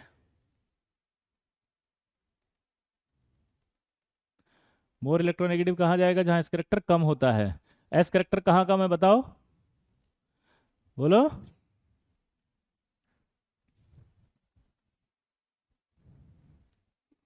एस कैरेक्टर कहां पर कम है? अरे बोलना भाई। न्यूक्लियोफाइल वो होता है जो लोन पेयर डोनेट करता है। न्यूक्लियोफाइल वो होता है जो लोन पेयर डोनेट करेगा। क्लियर? देखो SN1 SN2 नहीं समझनी, अगर नहीं आ रही ऑर्गेनिक में आ जाएगी। अपने को सिंपल समझना था कि भैया SN1 ये होती है, SN2 ये होती है, और वाटर में जो रिएक्शन आ रही है वो SN2 का पार्ट है, तो उसमें ट्रांजिशन स्टेट बनेगी। ट्रांजिशन स्टेट वो होती है जिसमें बॉन्ड ब्रेकिंग और बॉन्ड फॉर्मेशन दोनों साथ चलते हैं। क्या बोला जल्दी बताओ? ट्रांजिशन स्टेट वो होती है जिसमें बॉन्ड ब्रेकिंग और बॉन्ड फॉर्मेशन एक साथ चलती हैं। ठीक है? अब आप दोबारा से समझेंगे इसको। क्या हुआ था देखो, ये कि यार SiCl4 में हमने पहले सोचा कि हाइब्रिडेशन होगा, सॉरी ये हाइड्रोलिसिस करेगा नहीं करेगा। तो हमने कहा SiCl4 में जो प्रिंस सिलिकन है उस पर पॉजिटिव चार्ज आ रहा है क्योंकि Cl मोर इलेक्ट्रोनेगेटिव है, खींचेगा वो अपनी ओर। ये खींच लिया। प्लस वाटर ने अटैक किया तो करा होगा, 4 बॉन्ड पहले से थे, 5 बन गए। ठीक है प्रिंस? अब ये 5 बॉन्ड बनने के बाद ये स्टेट होगी ट्रांजिशन स्टेट, और इस ट्रांजिशन स्टेट में इसका हाइब्रिडेशन क्या हो गया? sp3d। क्या हो गया? sp3d। अब ये ट्रांजिशन स्टेट में स्ट्रॉन्ग बॉन्ड रहेगा और वीक टूट जाएगा। स्ट्रॉन्ग कौन सा है? O+ वाला। स्ट्रॉन्ग कौन सा है? O+ वाला। तो ये स्ट्रॉन्ग बॉन्ड हो गया। और ये Cl थर्ड पीरियड का साइज बड़ा हो गया तो वीक हो गया क्योंकि साइज बड़ा है, तो ये टूट गया। O पर प्लस था तो H+ बाहर निकल गया, तो ये H+ और ये Cl- मिलके क्या बन गए? ये वाला HCl। अब ये जो बचा इसमें एक OH जुड़ गया बस। इससे पता लगा कि यार 3 वाटर अटैक करेंगे तो 3 HCl जुड़ेंगे, 3 HCl निकलेंगे और 3 OH जुड़ जाएंगे, तो ये चारों हो गए OH OH OH। इसका पूरा नाम हो गया। X एक्स्ट्रा कैसे आया? 4 ही तो थे।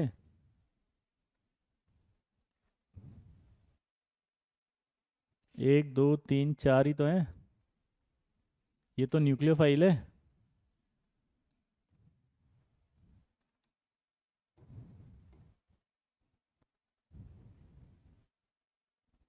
चलिए दोस्तों आगे बढ़ते हैं। अब ऐसे तो आप बैठे रहेंगे, मस्त मजा आ रहा है बाबा। अब देखो अगले मॉलिक्यूल से सोचने की कोशिश करना। SiCl4 के बाद अब आएगा आपका NCl3। क्या आपका देख के बताओ हाइड्रोलिसिस होगा? ठीक है जल्दी बताओ।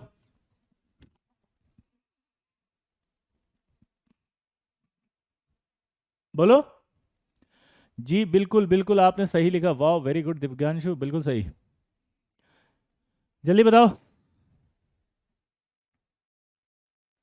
NCl3 का हाइड्रोलिसिस होगा क्या? सोचो। ये आपका Cl है, नहीं होगा। लेकिन यहाँ पर एक मजेदार बात है, बहुत इंटरेस्टिंग फैक्ट है कि जो जेड इफेक्टिव है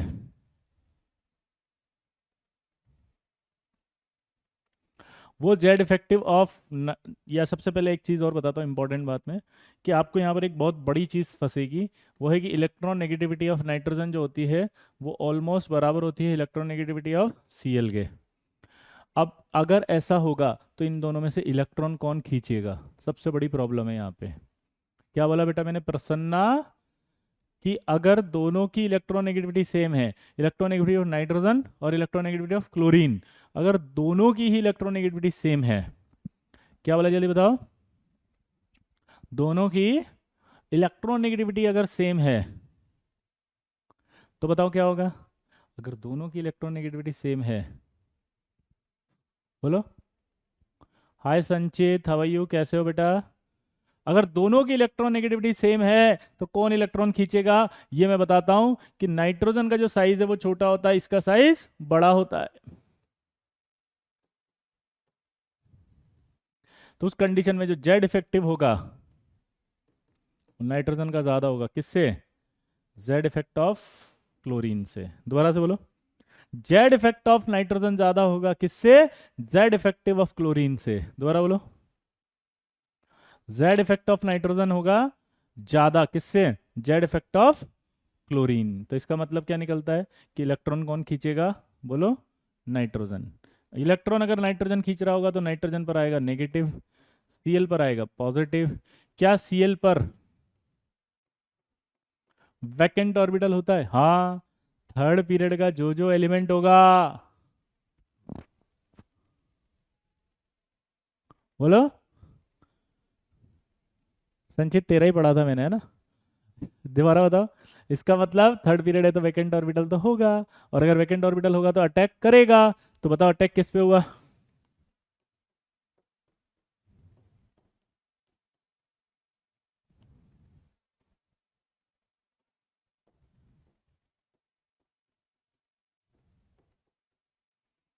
इस पर हुआ अटैक। किस पर होगा?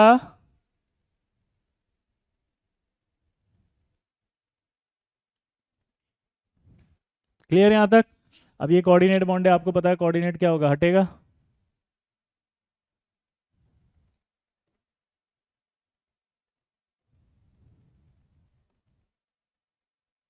ये ये हटते ही यहाँ क्या आएगा, प्लस, यहाँ माइनस, ये माइनस पे प्लस न्यूट्रल हो गया है तो, क्योंकि पहले ही प्लस था, अब माइनस आया तो न्यूट्रल।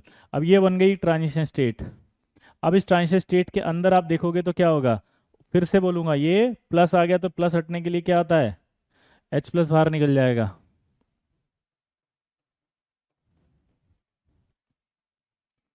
ये बाहर निकल गया, ये Cl आ गया, यहाँ ये OH आ गया। क्लियर? अब मेरे को बताओ कि मेरे को अगर यहाँ से H प्लस बाहर निकालना था, तो एक एक साथ ही चले यहाँ पे पहले, कि H प्लस यहाँ से बाहर निकलेगा और Cl जो है उसको एक ही बॉन्ड रखना है। अब Cl को अगर एक बॉन्ड रखना है तो उसको एक बॉन्ड तोड़ना पड़ेगा।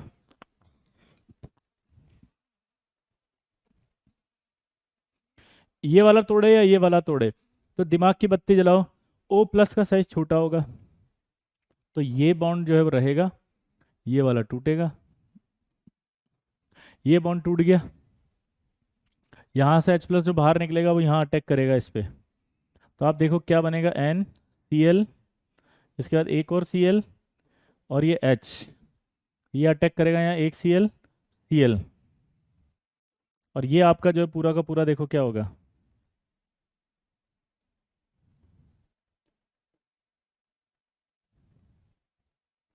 HOCl। ये पूरा का पूरा जो बन गया वो क्या हो गया, HOCl। क्लियर? इस HOCl का नाम होता है हाइपोक्लोरस एसिड।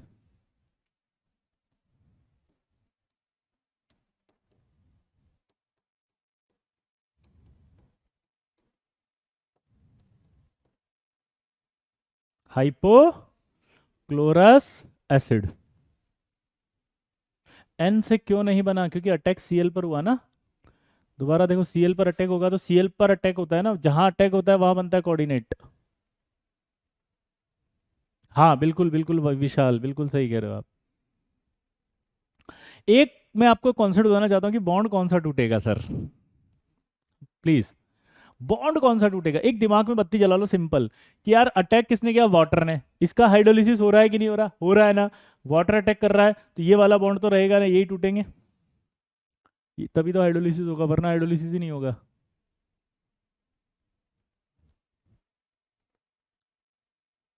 बोलो। ठीक है जतिन, बॉन्ड ब्रेक क्यों होगा? क्योंकि Cl पर अटैक हुआ है, तो ये वाला बॉन्ड नहीं टूटेगा, यही टूटेगा, क्योंकि अगर ये टूट गया तो हाइड्रोलिसिस होगा ही नहीं ना, वाटर जुड़ा और फिर निकल गया, तो काहे का हाइड्रोलिसिस? अरे वाटर जुड़ा और निकल गया तो काहे का हाइड्रोलिसिस?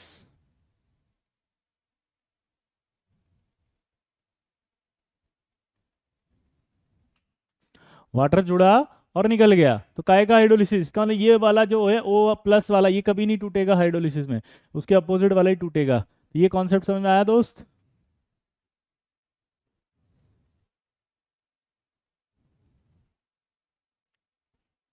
आइडेंटिकल बॉन्ड हो तो कोई भी तोड़ सकते हो आप। चलो NCl3 को अब दोबारा समझते हैं आराम से। इसमें पहला डाउट पूछना अब मजेदार है। ये NCl है, आप चलो एन अपन SiCl4 से दोबारा पढ़ लेते हैं, आपकी प्रैक्टिस भी हो जाएगी, और आप मुझे ही बताओ अब क्या होगा। सबसे पहला सवाल वो ही पूछेगा कि भैया इस SiCl4 का हाइड्रोलिसिस होगा क्या, चलो बताओ। अब आपको क्या देखना था, जल्दी बोलो। ठीक है दीपक, जल्दी बोलो फटाफट से। हाँ, हाइड्रोलिसिस की कंडीशन होती है कि एक ही एलिमेंट पर पॉजिटिव चार्ज होना चाहिए और वैकेंट ऑर्बिटल होना चाहिए। अब आपने देखा यार सिलिकॉन तो थर्ड पीरियड का है, हाँ, तो थर्ड पीरियड का अगर है तो इसका मतलब ये निकलता है कि इस पर वैकेंट ऑर्बिटल है, सिंपल है। और आपने देख लिया कि यार पॉजिटिव चार्ज भी आ रहा है क्योंकि Cl खींचेगा इलेक्ट्रॉन। देखो कंडीशन पता होनी चाहिए, हम बार बार कर क्या रहे हैं, हम हाइड्रोलिसिस की कंडीशन से बात कर रहे हैं। पॉजिटिव चार्ज होना चाहिए, वैकेंट ऑर्बिटल होना चाहिए, और दोनों एक ही एटम पर होना चाहिए। दोबारा बोलो, पॉजिटिव चार्ज होना चाहिए, वैकेंट ऑर्बिटल होना चाहिए, और दोनों एक ही एटम पर होना चाहिए। दोबारा बोलो, 5 बॉन्ड नहीं है तो ट्रांजिशन जरूरी नहीं है 5 बॉन्ड हो तो शुभांशु, नॉर्मल स्टेट में जितने बॉन्ड है उससे एक ज्यादा बॉन्ड आते ही ट्रांजिशन स्टेट हो जाएगी। आप ऐसे समझो जैसे मेरा हाथ था, अब इसमें आते ही मेरे एक और एक्स्ट्रा जुड़ा, दैट इज ट्रांजिशन स्टेट। अब अगर मान लो ये एक उंगली थी और इसी में आके जुड़ गया, दैट इज ट्रांजिशन स्टेट। तो इसका बॉन्ड ये मतलब है कि कोई आके जुड़ रहा है, उसे ट्रांजिशन स्टेट कहते हैं। तो जिस स्टेट में थे उस स्टेट से एक बॉन्ड एक्स्ट्रा। हाँ वेरी गुड अनिकेत। अब यहां से आप बताओ कहाँ, अब तू खुद बताना फटाफट फटाफट। चलो ये वाटर आ गया, ये कोऑर्डिनेट बॉन्ड था। अब जिन बच्चों को नहीं समझ में आ रहा वो समझा देता हूँ। कोऑर्डिनेट बॉन्ड जो होता है ना, ऐसे लिखते हैं उसको, और आप चाहो तो उसको ए प्लस और बी माइनस भी लिख सकते हो। क्लियर? तो हम बार बार क्या करते हैं,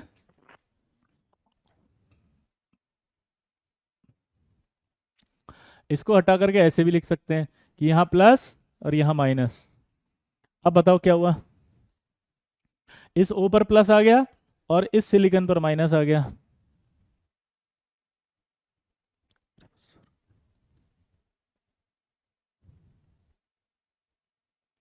क्लियर? तो यहां से ये ओ, ये जो प्लस है ये हट जाएगा क्योंकि ओ पर प्लस है तो ऑक्सीजन मोर इलेक्ट्रोनेगेटिव है, मोर इलेक्ट्रोनेगेटिव है तो वो तुरंत H प्लस को भगा देगा, तो ये भाग गया। अब ये सिलिकॉन के पास 4 बॉन्ड रखने थे, तो 1 2 3 4 5 हो गए, तो अब क्या करेगा, एक बॉन्ड तोड़ेगा। मैंने अभी एक लॉजिक बताया कि अगर वाटर अटैक कर रहा है और हाइड्रोलिसिस हो रहा है तो वो इस बॉन्ड को कभी नहीं तोड़ेगा, वो दूसरा ही तोड़ेगा। तो कौन सा टूटेगा आप जल्दी बताओ। यस, ये टूट गया, ये H प्लस और ये माइनस लेके चला जाएगा Cl, तो क्या बन गया यहाँ HCl। और सिलिकॉन के पास क्या क्या बच गया, एक तो OH जुड़ गया और 3 Cl जुड़ गए, ये आपका क्या बाहर निकल गया HCl। अब यहाँ देख के बताओ फटाफट से, अब ऐसा नहीं लग रहा इस पर अटैक होगा तो क्या होगा सर, बट ओ पे प्लस तो बस रिप्रेजेंटेशन है। हाँ बेटा हाँ विशाल, लेकिन ऑक्सीजन का बॉन्ड जब हटाया तो मोर इलेक्ट्रोनेगेटिव होने की वजह से वहां प्लस ही आएगा, तो वो थोड़ा बहुत भी चार्ज है तो उसको भगाना चाह रहा है विशाल, है ना बेटा। थोड़ा भी अगर पॉजिटिव, क्योंकि मोर इलेक्ट्रोनेगेटिव पॉजिटिव चार्ज नहीं रखते हैं, भगा देते हैं वो, ठीक है विशाल जी। यस रोशन, आपका कमेंट विजिबल है, ठीक है। सर H क्यों टूटा, क्योंकि ऊपर प्लस चार्ज है साहिल, ये प्लस चार्ज कभी मोर इलेक्ट्रोनेगेटिव नहीं रखते, वो हमेशा लेस इलेक्ट्रोनेगेटिव एटम को देके भगा देते हैं, ठीक है। रोशन समझ में आया बेटा? वाह, तन्मय बोल रहे कि you are great and you are god of inorganic chemistry, oh my god, thank you. Jatin कह रहा है चमका दिया आपने ये concept, okay sir thank you. Vishal बोल रहा है ओ वाह concept clear, oh my god. Prince बोल रहा है सर क्या मस्त पढ़ाते हो आप, अरे वाह thank you, good explanation sir ji, अरे वाह। ओके सर जी क्या मस्त पढ़ाते हो आप, अरे वाह, अरे वाह, अरे आपकी क्लास में पढ़ने का एक अलग ही मजा आ जाता है, अरे वाह अरे मेरे लल्ला, अरे मचा देंगे हल्ला, अरे हर एक गली मोहल्ला, सर ये गूगल भी कहता है? गर्दा मचा देंगे, अरे वाह। चलिए, तो अब ये आपका आ गया समझ में कि 3 वाटर अगर अटैक करेंगे तो यहाँ से 3 Cl बाहर आ जाएंगे HCl की फॉर्म में, और यहाँ जुड़ जाएगा आपके 4 OH।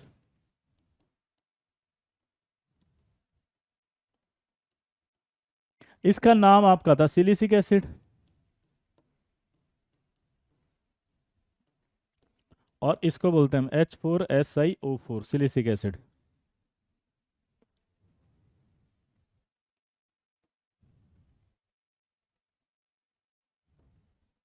क्या बोलते हैं इसको, सिलिसिक एसिड। क्लियर मेरे दोस्तों?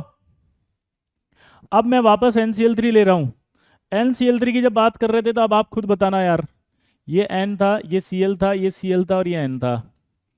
सबसे बड़ी प्रॉब्लम यहाँ पर जिन बच्चों को नहीं समझ में आ रही वो समझना, वो सब हाँ ओवरऑल 4 अटैक करेगा। Very good. Hi Payal, how you, कैसी हैं आप? Oh my god, good to see you. 4 attack करेगा पायल जी, ठीक है। अब यहाँ पर एक सबसे बड़ी बात आती है कि नाइट्रोजन और सीएल की अगर हम बात करें तो एक डाउट आएगा आपको, जिनको नहीं पता उनको मैं बता देता हूँ डाउट क्या है। कि जब आप कभी पढ़ेंगे तो आपको पता चलेगा कि इलेक्ट्रोनेगेटिविटी ऑफ नाइट्रोजन जो है वो इक्वल होती है इलेक्ट्रोनेगेटिविटी ऑफ क्लोरीन के। जाओ जल्दी बताओ। इलेक्ट्रोनेगेटिविटी ऑफ नाइट्रोजन जो होता है वो इलेक्ट्रोनेगेटिविटी ऑफ क्लोरीन के इक्वल है। तो यहाँ एक प्रॉब्लम है।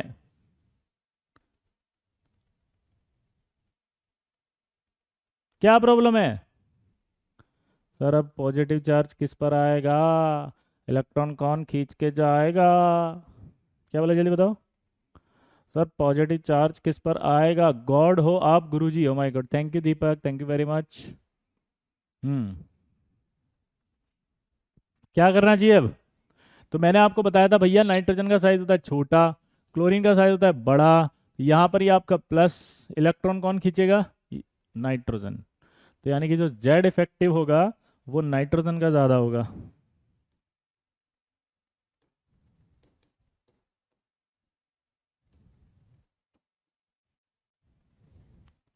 जेड इफेक्ट ऑफ नाइट्रोजन जो होगा वो जेड इफेक्ट ऑफ क्लोरीन से ज़्यादा होगा।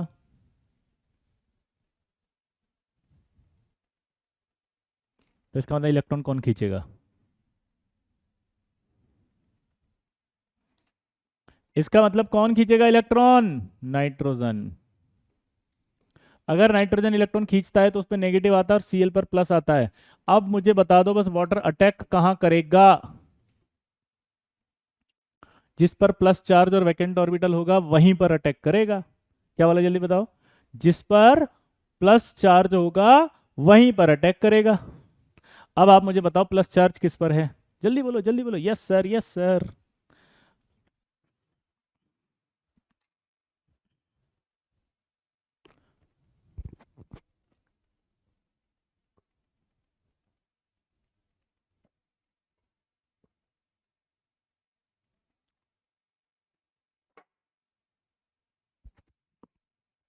बोलो।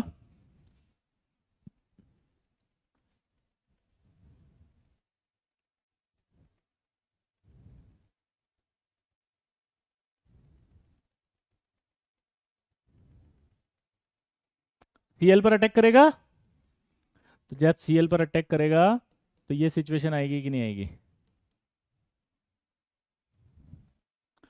ये अटैक किया उसने, पानी ने कोऑर्डिनेट बॉन्ड से। अब आप इस कोऑर्डिनेट को हटा सकते हैं।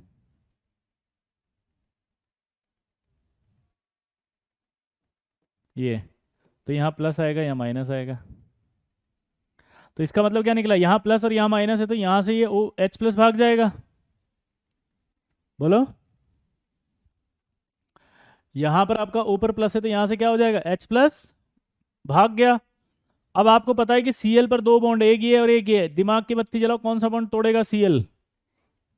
सर अगर 3H2 NCl3 पे भी करेंगे तो उसमें भी NH3 प्लस 3HCl बनेगा। हाँ बेटा, मैंने क्या हुआ, आगे बढ़ाने ही नहीं दिया ना मुझे, मैंने यहीं पर रोक दिया। बच्चों ने कहा दोबारा बता दो, तो मैंने दोबारा बता दिया है ना।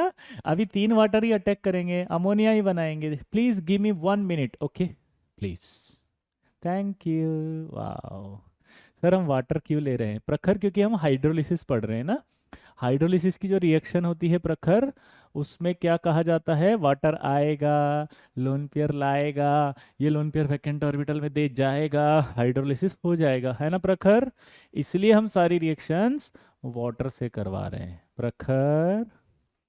हाय Prakhar, how are you? My god, कैसे हो Prakhar? Good to see you. पक्का। तो सीएल के बगल वाला क्या होगा? ब्रेक। ये ब्रेक हो गया। ये जो H प्लस है ये अटैक करेगा यहाँ पे।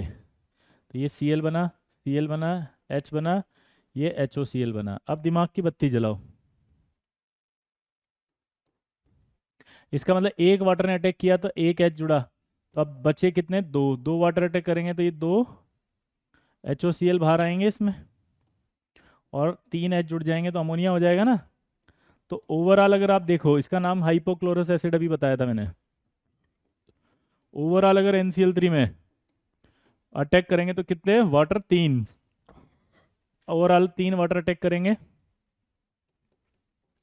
3 NH3 बनेगी और 3 HOCl बनेगी।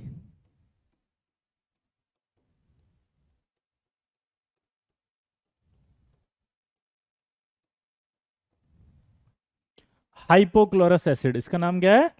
Hypochlorous acid. हाय उत्कल, कैसे हो बेटा? आई होप अब समझ में आ गया होगा, अब आपको कोई डाउट नहीं आया होगा। HOCl में परऑक्सी लिंकेज थोड़ी होती है बेटा, HOCl में परऑक्सी लिंकेज नहीं होती। दोबारा बोलो।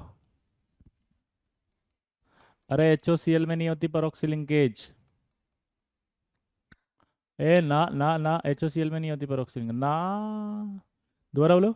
HOCl में परऑक्सी लिंकेज नहीं होती है ना। दोबारा बोलो। HOCl में परऑक्सी लिंकेज नहीं होती है ना। दोबारा बोलो। HOCl में परऑक्सी लिंकेज नहीं होती है ना। ठीक है। अब मेरा एक सवाल है बहुत इंपॉर्टेंट, क्योंकि हाइड्रोलिसिस से पहले अगर वो नहीं आता तो गड़बड़ हो जाते हैं, बहुत दिक्कत आएगी। उसका नाम है बेसिसिटी। कितने बच्चे ऐसे हैं जिनको बेसिसिटी के बारे में नहीं पता? जल्दी बताओ। दीपक, उसमें 2 सीएल बच रहे थे ना बेटा, तो 2 ही वाटर अटैक करेंगे। एक का तो पहले ही कर दिया था अपन ने, अब ने किस पर अटैक कराया था? NClClH पर, तो 2 HOCl ही तो आएगा फिर। फाइनल रिएक्शन में 3 निकाले ना अपन ने। हाँ, पता है बेसिसिटी का मतलब होता है number of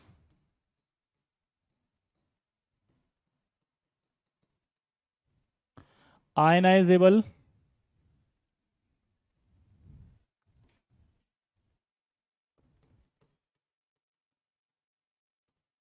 number of ionizable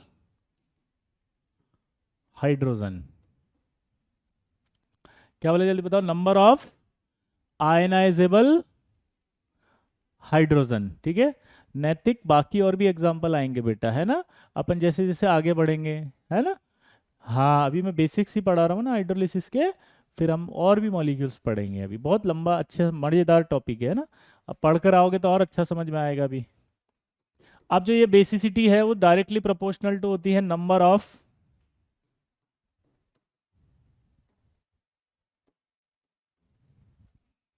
hydrogen, directly. ठीक है। बस इनको छोड़ के ये अभी याद रखना, इनका एक्सप्लेनेशन मैं बाद में दूंगा, है ना।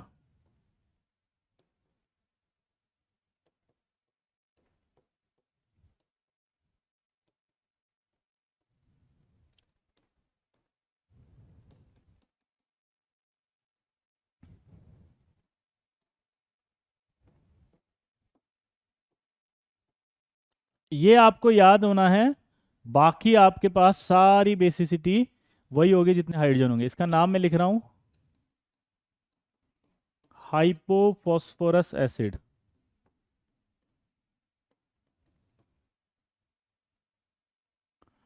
इसका नाम होता है फॉस्फोरस एसिड।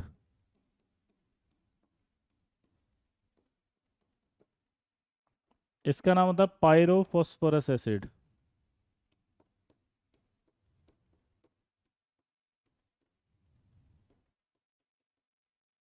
इसका नाम होता है बोरिक एसिड। हमारे हाइड्रोलिसिस में हर बार एसिड बनेंगे, तो आपको हर बार क्वेश्चन में जब एसिड बनेंगे तो बेसिसिटियां पूछेगा, तो इन चारों की याद करने के बाद इनके अलावा अगर कोई भी एसिड आ गया, उसकी बेसिसिटी उतनी है जितनी उसमें हाइड्रोजन है। और कोई भी आ गया तो उसमें बेसिसिटी कितनी है बताओ, जितने उसमें हाइड्रोजन है। उसकी बेसिसिटी कितनी है बताओ, जितने उसमें हाइड्रोजन है। दोबारा बोलो। उसकी बेसिसिटी कितनी है जितने उसमें हाइड्रोजन है। उसकी बेसिसिटी उतनी होगी जितनी उसमें हाइड्रोजन है, जितने उसमें हाइड्रोजन है। क्लियर? जैसे मान लीजिए अगर मैंने आपसे पूछा कि भाई बताओ H3PO4 की बेसिसिटी कितनी है, तो आप क्या बोल दोगे? कितनी है? 4। कितनी बेसिसिटी बोल दोगे इसकी? 4। अगर मान लीजिए मैंने आपसे बोला HOCl की बेसिसिटी कितनी है, तो आपने कहा यार एक हाइड्रोजन है तो एक ही होगी ना। मैंने कहा यार H4SiO4 की कितनी है, तो आप क्या बोलोगे? 4। 4 हाइड्रोजन है, तो जितने हाइड्रोजन उतनी बेसिसिटी। क्लियर कॉन्सेप्ट है? बोलो।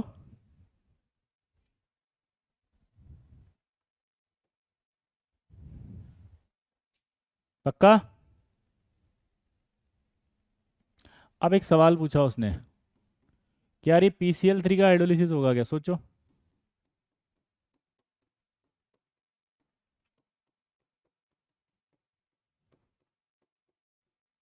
सोच के बताओ, होगा क्या? H3PO4 के अंदर बेसिसिटी 3 आएगी, हाँ। जल्दी बोलो, इसका हाइड्रोलिसिस होगा क्या? सोच भाई। होगा। अटैक करेगा यहाँ पे, क्योंकि इसके पास वैकेंट ऑर्बिटल है।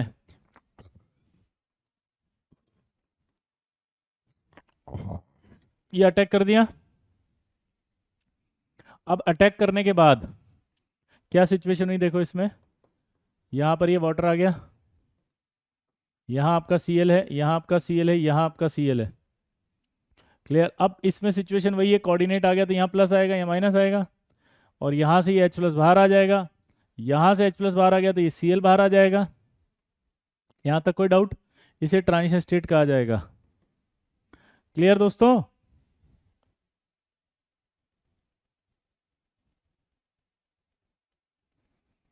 तो ये जब ट्रांजिशन स्टेट बनी, तो यहां से आप देखोगे तो ये H निकला, ये Cl निकला, तो HCl बाहर आ गया। अब ये P आ गया, और यहाँ एक OH आ गया, 2 Cl अभी भी हैं। तब दिमाग की बत्ती जलाओ, क्या होगा? 2 वाटर अटैक और करेंगे, 2 HCl और निकलेंगे, और ये बनेगा नहीं बनेगा P, यहाँ पर ये OH, OH और OH। ये सिचुएशन आएगी नहीं आएगी? हाँ या ना?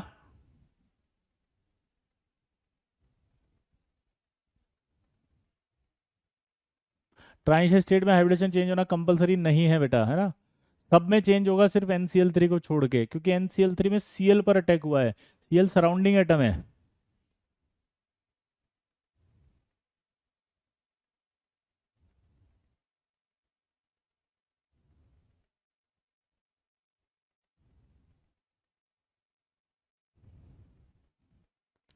सराउंडिंग एटम है। इसकी सिचुएशन को समझे।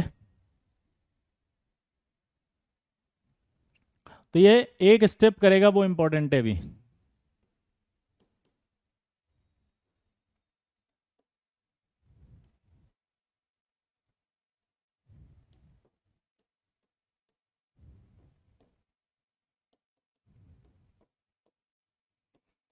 इसको कहा जाएगा proton transfer step.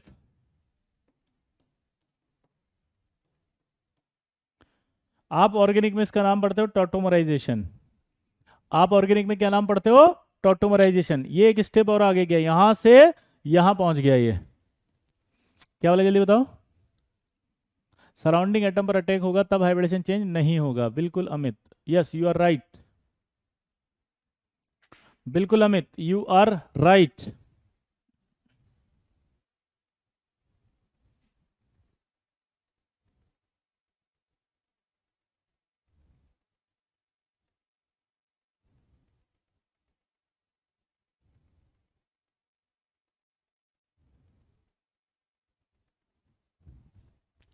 Clear? Tautomerisation हो गया। अब मेरा सवाल ये है कि सर ये क्या हो रहा है, कौन सा थ्योरी है जो आप हमें पढ़ा रहे हो, और क्यों इस प्रोटॉन ट्रांसफर स्टेप के नाम पे हमें बुड़बक बना रहे हो? सर हमें कैसे पता चलेगा कि ऐसा होगा? जल्दी बोलो।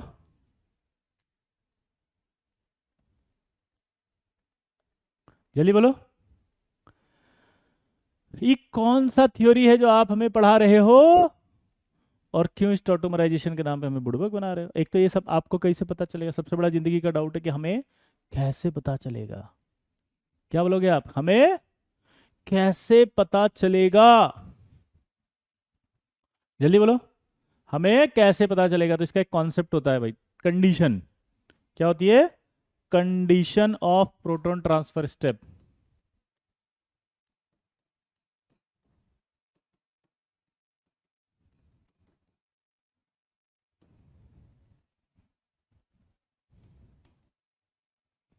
Condition of proton transfer step जो होता है वो क्या है, जरा देखना।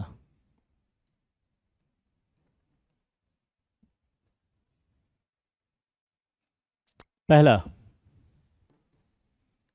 पी डबल बॉन्ड ओ का एनर्जी ज्यादा होना चाहिए सिंगल बॉन्ड से, यानी कि बॉन्ड डिसोसिएशन एनर्जी। दूसरा, atom should have lone pair.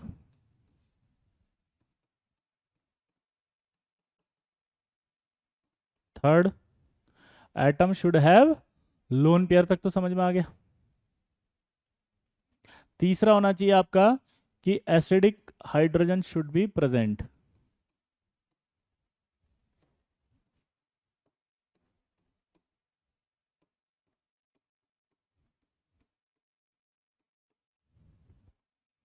Acidic hydrogen should be present.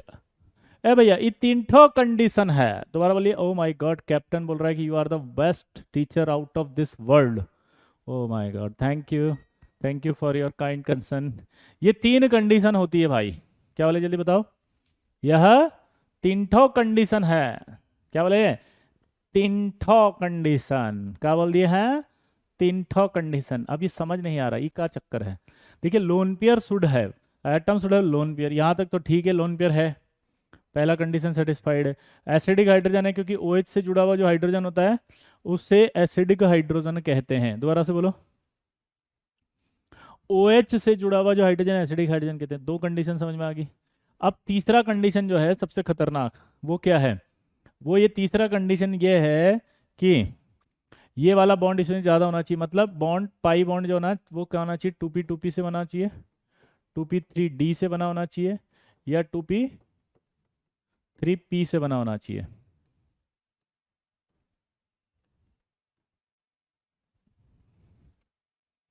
दोबारा बोलो, क्या होना चाहिए, 2p2p से बना होना चाहिए, 2p3d से बना होना चाहिए, और 2p3p से बना होना चाहिए, तब आपके होगा। तो अगर हम बात करें इसकी, कहाँ गया बे, तो यहां पर आपका फास्फोरस जो बनाएगा वो 3d और ऑक्सीजन बनाएगा 2p। ये आपका जो होगा पाई बॉन्ड, इसलिए टाटोमराइजेशन होगा। ठीक है। अब इसके आगे हम कल बात करेंगे और आपसे वापस पूछेंगे स्टार्टोमराइजेशन के बारे में। आप पढ़कर आएंगे, आई होप। अगर आप पढ़कर आएंगे तो हम मचा देंगे हल्ला, सारे गली मोहल्ला। समझ गए, समझ गए मेरे आईटीएन, मेरे CEO। तो कल याद करके आना इसको, बिल्कुल एकदम मचा देंगे, एकदम गर्दा वाला एकदम मचा देंगे। ठीक है, चलिए मिलते हैं, बाय।